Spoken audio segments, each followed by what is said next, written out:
Okay, welcome to part 6. In this tutorial, we're going to cover optimizing our scene. This will be a very brief version of optimization. I highly recommend you go to the YouTube and look up Beluga's version. It's in great detail and covers a lot that this will not cover. So enjoy. Let's start by taking a look at our scene and see how Onward would view this and how far off we are. Now, if you recall, the asset that we downloaded was already optimized. That's not always going to be the case. And because this map does not have complex objects, there's not a lot of complexity. Everything's kind of square and round. There is not going to be a lot of LODs. LODs are essentially, you can change the quality of a asset as you get closer and closer. So that, that would be really awesome if you had some really detailed assets and you wanted the user or the player to experience them at a high quality, but you don't want to have the game engine crash when you're far away. Like, why draw all that? So there's a tutorial out there, plenty of them on LODs, and you certainly would want to do that. This particular map does not have anything that's complex. That's really going to need that level of LOD processing. All right, so let's start by taking a look at our game mode. I don't have a camera, so I'm going to right click here and add a camera. I'm going to set that camera to only be used in the editor. That way Unity or Onward's not going to complain. You're not allowed to add extra cameras. And so now we can see, if I look for my camera in my scene, where is it?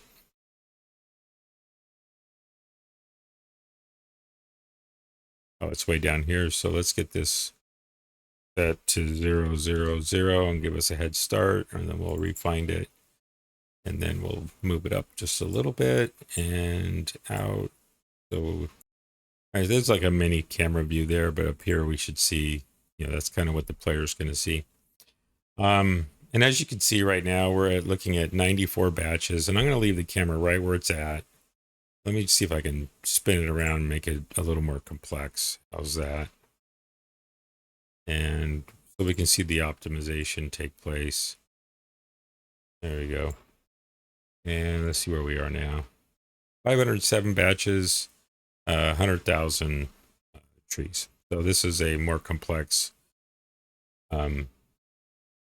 angle. So let's use this angle to see how we can get these batches down. Now, the correct way to do this is to not follow this video. Pull up the video on YouTube by Beluga. It's got the optimization. It goes into great detail. Does a phenomenal job. I'm not going to do that. I'm probably going to make him cringe at what I'm about to do, but it's going to work given this particular asset. So I'm going to download and install my Mesh Baker. If you don't have Mesh Baker, you're going to need it.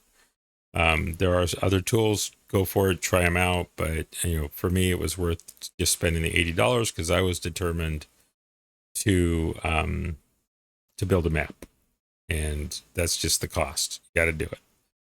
So go to Package Manager, find my Mesh Baker, and import that. Mine's already imported because I wanted to make sure this was okay before I played.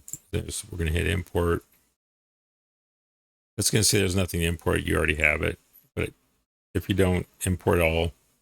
And once you've done that, you're going to end up with a new option in here. So I'm going to create a empty and call this Crazy Big. And inside there, I'm going to go ahead and add my Create Other Mesh Baker. And we're going to use the Texture Baker and Multi-Mesh Baker. I'm going to drag that into my Crazy Bake, give this a name, and call this Everything. I'm going to go through the quick steps to do this, and we'll see if it works. Again, we're at 507 draw calls right now. So we're going to go to our scene. I'm going to drag the entire scene into my new baker. So I'm going to take static and drag it in. That's going to have everything in the scene. 796 items. I'm then gonna have it show up as an atlas, and we're gonna create an empty atlas. We're gonna call this everything. Again, I'm doing this just to demonstrate. If it works, great. You can try it. If it doesn't, you have to go into follow the video online, and you'll get into a much more detailed set of steps, including generating LODs. All right, I'm going to create multiple combined materials, and it's going to go out and find them all.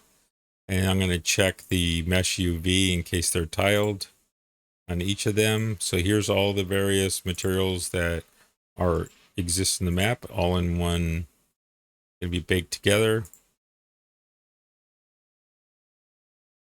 Excellent. And so that's good. The next thing I'm going to do is make sure I don't have any settings wrong. Put meshes outbound UV, good. All right, let's go down here. And max atlas size is 8K. Tiling is at 1. That's fine. Horsepower of 2. You want to check that.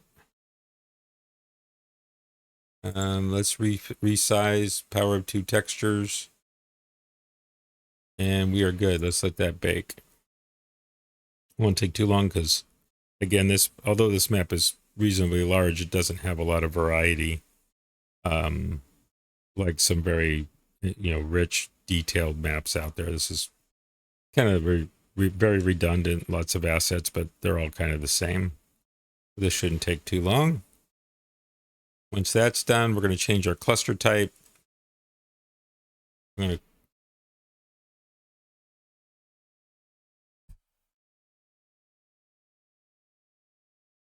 set a couple other settings. Here we go.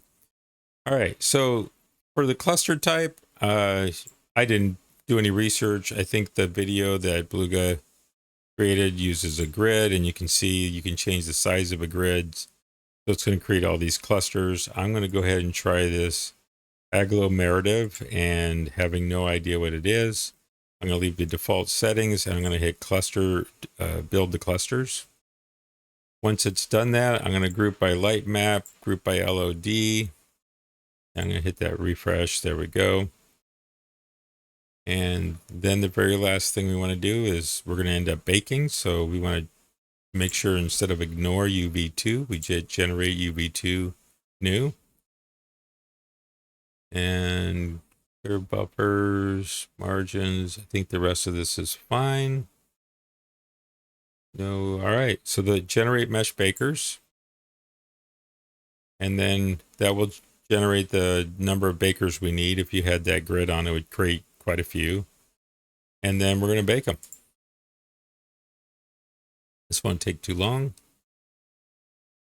Now, once I've baked these, I can disable the original renderers and view my map and make sure everything looks good. So I'm going to kind of get a bird's eye view here and see if anything goes wonky.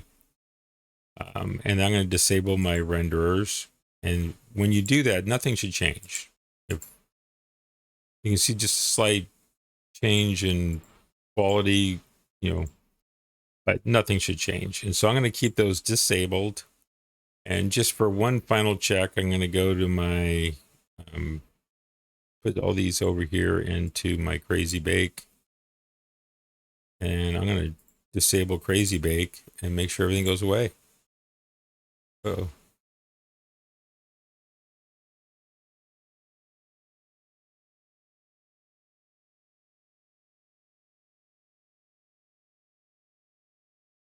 everything goes away. I must have left on something. So let's see. Oh, disable.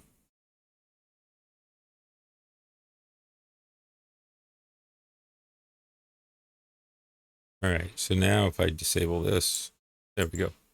All right. We have one gigantic asset for our map. The whole map is going to move now. So we'll put that back. And let's check our scene.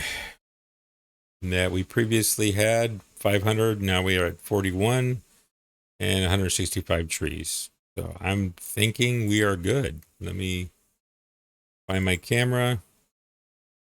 Let's move the camera along. Okay, one thing I do want to cover is if you do end up having multiple. So I have one large asset with all the textures, multiple textures and shaders all into one object. And so I'm going to go in and re-enable my original object so I can demonstrate something real quick. So everything's enabled. I'm going to disable Crazy Bake. Oops.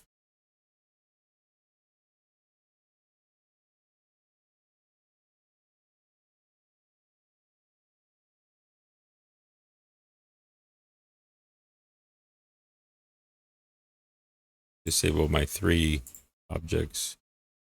And oh, I got to turn it on. There we go. All right, so these are my original assets here. I'm going to go to Occlusion.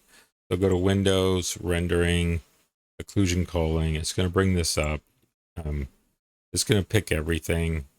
I'm going to hit Bake. So I'm going to hit Clear and then Bake. And now everything's baked. And then to see what that's doing is we're going to visualize that. So we'll go down here. We'll go to Camera. And you can see that basically the Unity is only going to draw, but it has to draw because it's in the field of view. And so as I look around, you can see that it's only going to draw. And so this is going to dramatically reduce the draws on your map. Now, because I have one big item, it's not going to make a difference, and I'll demonstrate that. Let's go back to everything, and let's